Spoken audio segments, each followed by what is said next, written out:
Assalamualaikum warahmatullahi wabarakatuh. Welcome back to my YouTube channel. Di video kali ini saya akan membahas mengenai latihan soal matematika untuk SMP atau MTS kelas 8 semester 2 bab 1 teorema Pythagoras. Diharapkan nantinya setelah menonton video ini kalian dapat memahami aplikasi teorema Pythagoras dalam kehidupan sehari-hari, yang mana nanti soalnya itu merupakan sekaligus soal untuk persiapan AKM dan AKMI yang sudah disesuaikan dengan soal numerasi atau literasi matematis. Jangan lupa kalian klik like, komen, subscribe, dan nyalakan loncengnya ya. Silakan kalian berdoa terlebih dahulu supaya nantinya dapat dengan mudah dalam memahami latihan soalnya. Selamat menyaksikan.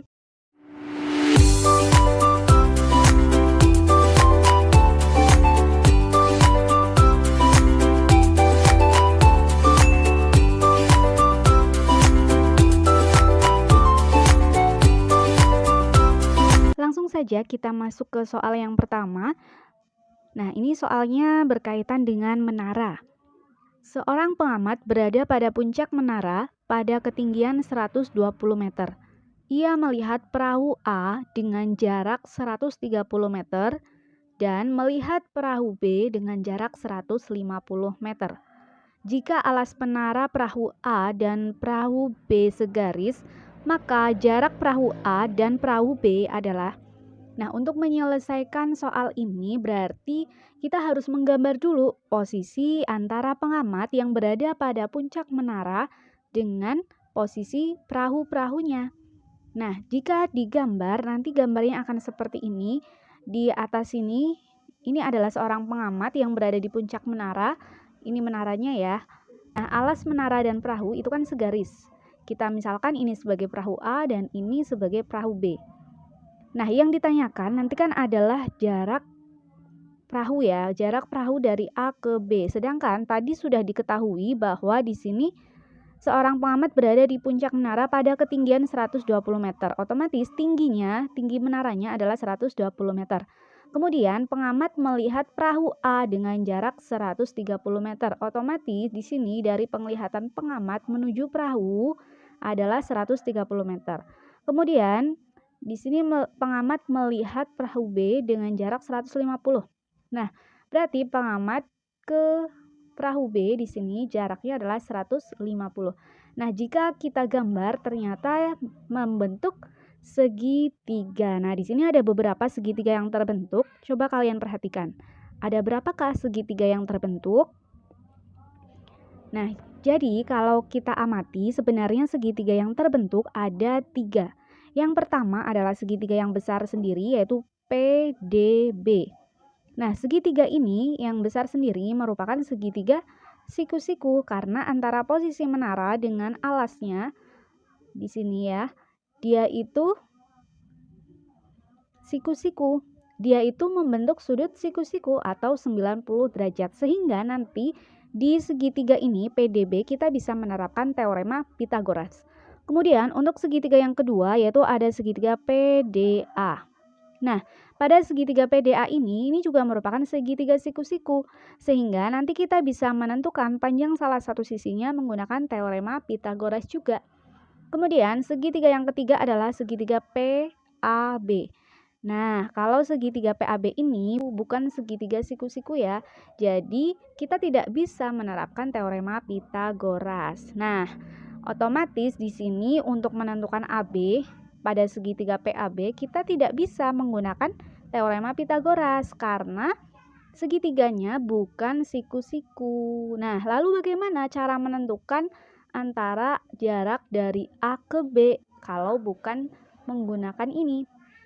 Nah, caranya kita bisa menggunakan segitiga yang lain. Masih ada 2 segitiga lagi kan tadi, yang besar sama yang PDA. Nah, mereka berdua itu kan sama-sama segitiga siku-siku. Jadi nanti kita akan memanfaatkan itu untuk mencarinya.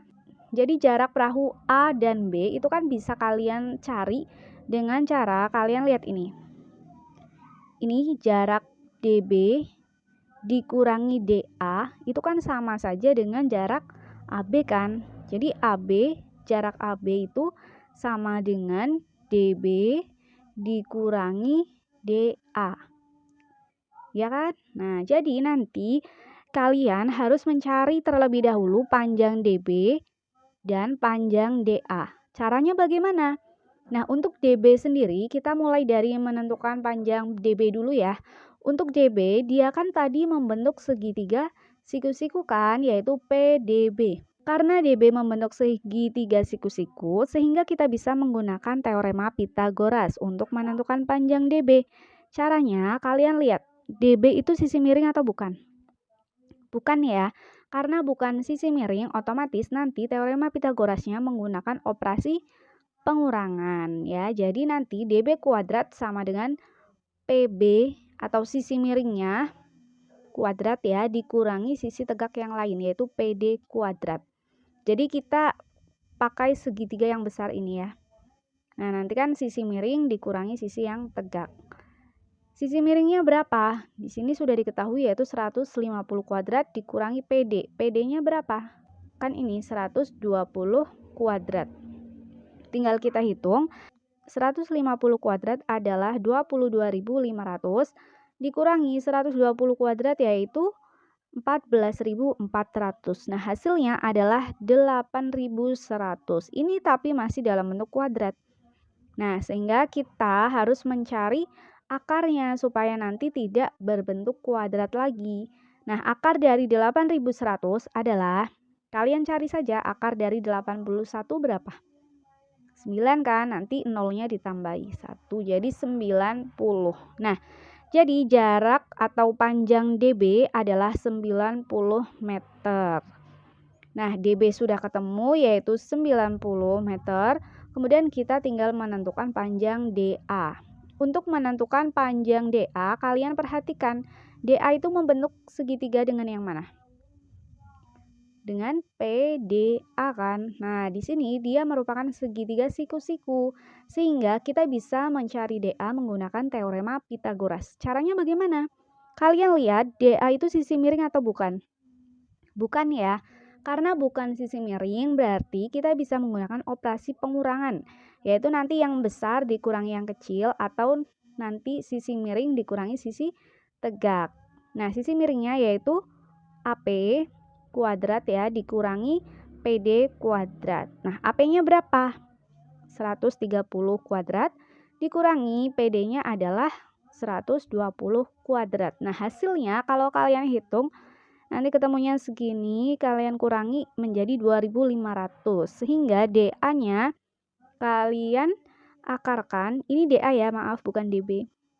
Nah, DA-nya diakarkan, akar dari 2.500 adalah 50 meter. Jadi di sini panjang DA-nya sudah ketemu yaitu 50 meter. Sehingga kita bisa langsung menentukan jarak perahu A dan B tadi yaitu DB dikurangi DA.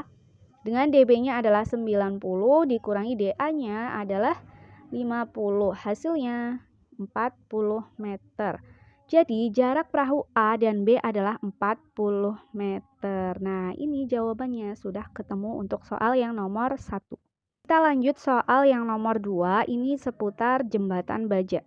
Perhatikan sketsa jembatan tali baja berikut. Ini adalah sketsa jembatan yang tampak satu sisi jalan. Konstruksi jembatan menggunakan tali baja.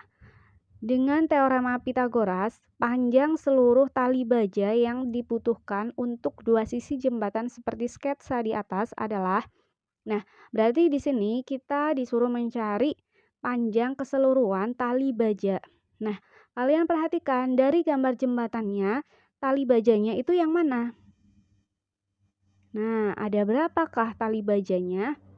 Jadi kalau kalian perhatikan di sini, ini yang tengah, ini tali baja atau bukan? Atau ini dulu yang pinggir. Nah, yang pinggir ini sudah pasti dia tali baja kan? Yang ini juga, terus tepi sini juga, tepi sini juga.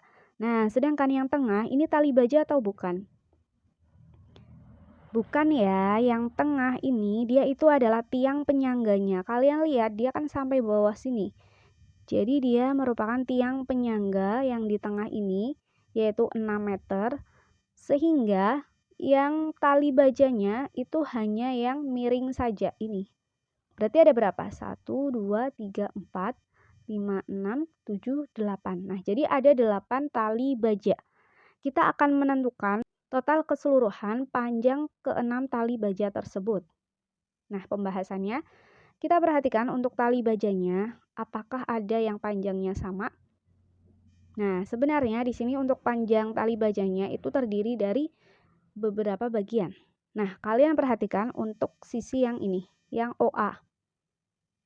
Panjang OA dengan panjang OE apakah sama?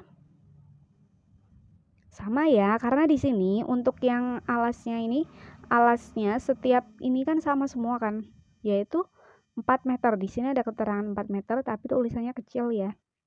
Berarti di sini dari OA kan dia membentuk segitiga dengan yang ini. OAC ini ya. Nah, untuk AC sendiri dia berarti satu ini kan 4. Berarti AC itu 8. Nah, ini OAC kan membentuk segitiga siku-siku. Sedangkan OCE di sini dia juga sama membentuk segitiga siku-siku dengan panjang CE adalah 8 juga. Otomatis untuk OA dengan OE itu panjangnya sama. Nah, begitu pula dengan PE dan PI. Nah, dia juga sama sehingga di sini kita memperoleh ada 4 tali baja yang panjangnya sama yaitu OA, OE, PE, dan PI. Kemudian selain tali baja yang itu ada lagi tali baja yang OB. Kalian perhatikan untuk OB sendiri dia panjangnya sama dengan yang mana? Nah, iya benar. Jadi OB itu panjangnya sama dengan yang OD, kemudian PF dan PG. Nah, jadi di sini ada 2 tali baja dengan ukuran yang sama. Jadi di sini ada 2 jenis panjang tali baja dengan ukuran yang sama ya. Jadi nanti supaya kita bisa tahu panjang keseluruhan tali bajanya, kita harus mencari tahu dulu panjang tali baja jenis yang pertama ini berapa. Kemudian panjang tali baja yang kedua itu berapa.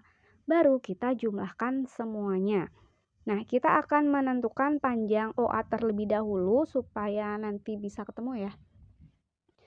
Nah, kalian perhatikan untuk OA sendiri dia kan tadi membentuk segitiga siku-siku ya dengan yang mana? Dengan OAC. Karena OAC membentuk segitiga siku-siku, berarti kita bisa menggunakan teorema Pythagoras. Kita akan menentukan panjang OA. Kita lihat OA itu sisi miring atau bukan? Iya ya. Nah, di sini OA sisi miring, berarti nanti cara mencarinya adalah menggunakan operasi penjumlahan. Ketika sisi miring berarti nanti ditambah. Apa ditambah apa? Sisi yang lainnya, yaitu ada siapa? Di sini ada AC, ini ya, ditambah OC. Nah, AC-nya berapa? Untuk AC, tadi kita tahu bahwa setiap bagian ini adalah 4.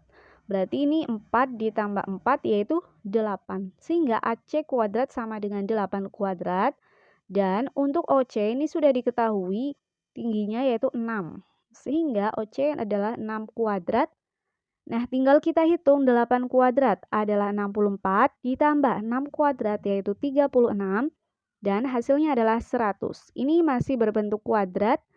Kemudian kita akarkan supaya kuadratnya hilang. Akar dari 100 yaitu 10 meter. Nah, jadi untuk panjang OA sama dengan OE sama dengan PE dan sama dengan PI itu sama dengan 10 meter. Ini panjangnya sama semua ya, yaitu 10 meter. Kemudian kita akan menentukan panjang tali baja yang kedua yaitu OB. Untuk OB sendiri kalian perhatikan di sini dia membentuk segitiga siku-siku juga kan yaitu OBC. OBC. Nah, untuk segitiga OBC ini kalian lihat panjang OB-nya itu sisi miring atau bukan? Nah, iya, jadi karena OB sisi miring kita bisa langsung menggunakan teorema Pythagoras yaitu dengan penjumlahan. Karena OB sisi miring berarti pengurangan apa penjumlahan? Nah, penjumlahan. Jadi OB kuadrat sama dengan BC kuadrat ditambah OC kuadrat. BC-nya berapa? BC-nya 4 ya. 4 kuadrat ditambah OC-nya tadi 6. Tinggal kalian hitung, 4 kuadrat 16, 6 kuadrat 36, total 52. Jadi untuk OB adalah akar dari 52. Nah, kalau kalian cari akar dari 52, itu kan nggak ada yang pas gitu. Berarti kalian cari berapa kali berapa yang hasilnya 52, tapi salah satunya bisa diakarkan. Nah, ketemunya adalah 4 kali 13. 4 kali 13 itu kan 52. Kemudian untuk akar 4 sendiri yaitu 2, sehingga nanti kita bisa menuliskannya 2 akar 13. Nah, di soal di sini tadi ada keterangannya bahwa akar dari 13 adalah 3,6. Sehingga di sini kita bisa menghitungnya 2 akar 13, berarti 2 kali 3,6 yaitu berapa? 7,2 meter.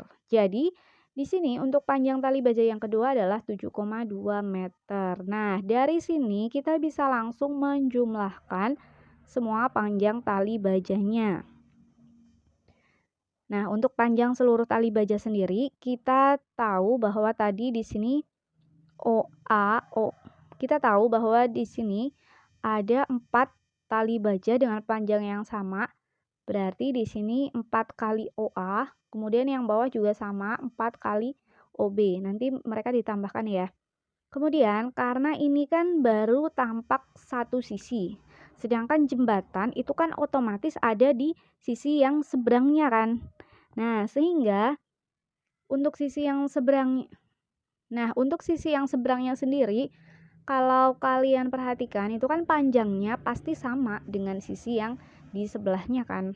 Karena mereka panjangnya sama, otomatis nanti di sini kalian bisa langsung mengalikannya dengan 2. Ya, jadi ada yang ini misalkan untuk kanan, nanti ditambah satu lagi untuk yang kiri atau kalikan 2. Nah, tinggal kita hitung 4 kali OA berarti 4 kali 10 ditambah 4 OB berarti 4 kali 7,2. Terus kita kalikan 2. Hasilnya nanti ketemu 40 ditambah 28,8 kita kalikan 2, hasilnya adalah 68,8 dikalikan 2 yaitu 137,6. Nah, ini dia jawabannya. Jadi di sini panjang seluruh tali baja yang dibutuhkan untuk dua sisi jembatan seperti sketsa di atas adalah 137,6 meter. Nah, ini jawabannya. Kita lanjut soal yang ketiga. Seorang atlet tenis mengajukan pertanyaan kepada wasit. Suara atlet mampu didengar wasit hanya pada jarak maksimum 30 kaki. Berdasarkan posisi wasit dan atlet tenis pada gambar berikut, dapatkah wasit mendengar suara sang atlet? Jelaskan jawaban kalian. Nah, jadi di sini kita akan mencari tahu apakah suara atlet mampu didengar oleh wasit. Atletnya di sini, kemudian wasitnya di sini, otomatis nanti jarak suaranya kan di sini ya. Nah, di sini nanti kita bisa membentuk segitiga. Nah, ya. Kalau kalian perhatikan segitiga yang terbentuk itu nanti merupakan segitiga siku-siku. Jadi kita bisa menentukan jaraknya. Setelah menentukan jaraknya nanti, di sini kan ada aturan bahwa wasit hanya bisa mendengar suara atlet pada jarak maksimum 30 kaki. Yang artinya ketika jaraknya melebihi 30 kaki, otomatis sudah tidak bisa didengar oleh wasit. Misalkan jaraknya kok 50 kaki, nah berarti wasit sudah tidak bisa mendengarnya ya.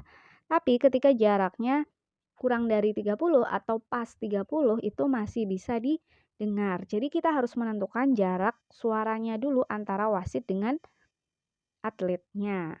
Nah, cara menyelesaikannya, yang pertama pastinya kita harus gambar dulu biar lebih mudah ya. Ini tadi jarak suaranya.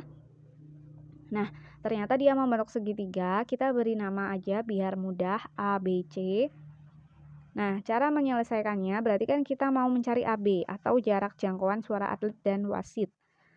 Nah, AB-nya itu merupakan sisi miring ya. Karena sisi miring berarti kita gunakan operasi penjumlahan. Yaitu ada AC kuadrat ditambah BC kuadrat. Untuk AC-nya sendiri di sini kan sudah diketahui ya. Tapi untuk BC kan belum. Kita lihat kita di sini punya dari ini yang tinggi atletnya itu kan 5 kaki. Sedangkan tinggi yang ini dari wasitnya ya, itu adalah 12 kaki. Otomatis dari BC kita bisa menentukannya kan. Di sini berarti BC itu bisa kita cari dengan cara 12 kaki dikurangi 5 kaki. Nah, hasilnya adalah 7 kaki. Jadi, untuk panjang BC dan AC sudah diketahui, tinggal kita masukkan ke rumusnya. AC-nya tadi 24 kuadrat ditambah BC-nya 7 kuadrat. Hasilnya adalah 576 ditambah 49 yaitu 625. Nah, kita tinggal cari akarnya. Akar dari 625 yaitu 25 kaki. Nah, karena suara atlet mampu didengar atlet pada jarak maksimum 30 kaki, maka dengan jarak 25 kaki, wasit masih dapat mendengar suara sang atlet. Jadi jawabannya masih dapat mendengar ya. Karena tadi jaraknya masih kurang dari jarak maksimumnya ya. Nah, itu dia cara mengerjakan untuk soal-soal AKM dan AKMI. Bisa ya caranya. Demikian pembahasan video kali ini. Jangan lupa kalian klik like, comment, subscribe, dan nyalakan loncengnya ya. Nantikan terus videoku yang selanjutnya karena masih ada banyak sekali pembahasan latihan-latihan soal yang lainnya. Terima kasih karena kalian sudah menyaksikan. Wassalamualaikum warahmatullahi wabarakatuh.